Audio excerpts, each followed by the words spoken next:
God is within and without. God is within and without. It's the air that we breathe, all we receive. God is within and without. Hi, this is Kathianne Lewis, and I feel kind of heavy. This is heavy times. People are going through heavy things. I know people who are having experiences physically and people who are experiencing things in their relationship, financial uncertainty. But I'm noticing when I ask my congregation, because I'm looking here, I asked my congregation, what's really bothering you? And a lot of it had to do with our country right now and the election and wishing things were different, whether it's in Seattle, which Seattle's got turmoil going on, or the state, or our federal government. It's hurting people. And I can understand why people who are conscious and awake and really want the best for themselves and for others can succumb to feeling out of control and also victimized by circumstances, and then reacting to feeling out of control and victimized with either anger or doubt or frustration or a desire to just smoke a joint. There's a desire to sometimes get robustly mad at things or to drop out. And sometimes, if those aren't handled at a deep level, the effect can be that we just get grouchy with those people we love. We take it out on those people who are closest to us. So I want to talk about this in a way that the soul can heal the outward personality, because we're not our personality.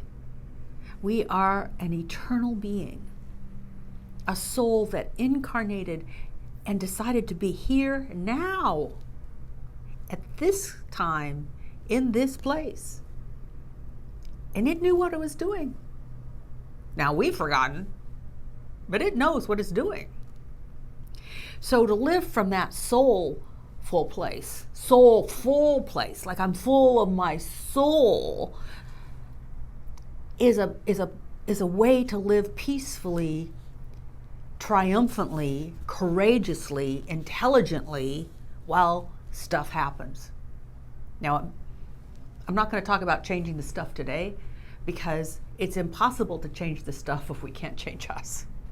Now, I personally am working on this, and I'm personally praying for an outcome that I want to see, but I cannot let the evolution of that outcome and the waiting for that outcome to happen to disturb my peace of mind, because if I disturb my peace of mind, it will eventually disturb my body and the relationships with the people I love. So what I'd like you to do is a version of something called a fear to faith exercise that was invented, I guess, by Marcia Sutton and Lloyd Strom. But this is a condensed version. No, you don't have to do a lot of coloring or anything. So just try this on. I want you to write down your highest fear, or your most, the thing that comes up for you the most, because we're disturbed, and we're usually disturbed because we fear something. So I want you to write down what you fear, and then reduce that fear to a thought. And then ask yourself, is that thought really true of God?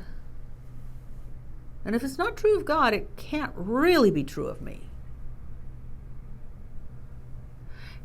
And then we ask ourselves, what is true of God? And that's what's true of me.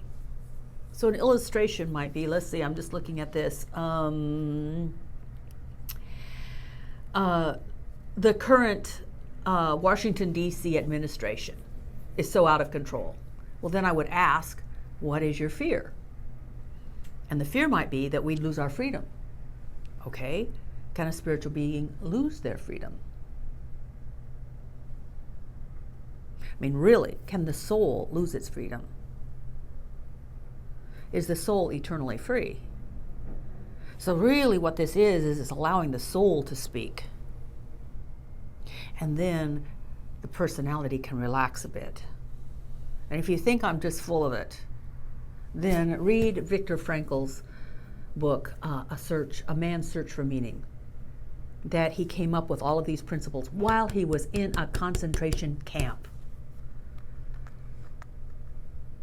And it's not easy. I'm not saying this is easy. I can't give you an affirmation to make it go away and make it all, stars and unicorns and light coming out of my head. I can't make this easy, but I do know that there's a process for us to do our own work so that we reach a place of equilibrium, we reach a place of confidence, and then we go out into the world with that confidence. Perhaps people are losing their freedom in the United States because the soul hasn't spoke about that innate spiritual freedom that we all have. So we haven't lived from that. Therefore, we can't demonstrate that in our government. That's just a thought. I know it's not easy. And the other thing I want to say is, I'm just looking at all these comments. The other thing I want to say is you do not have to do this alone. We have prayer practitioners available 24/7.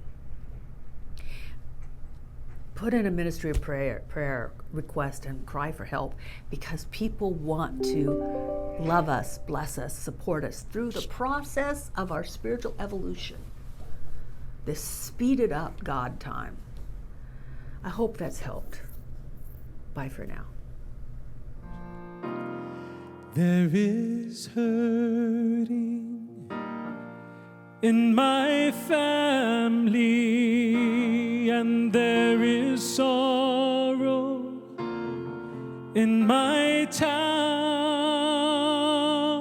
There is panic across the nation, and there is wailing the whole world round. I am open and I am willing to be hopeless. Would seem so strange. It dishonors those who go before us. So lift me up to the light of change.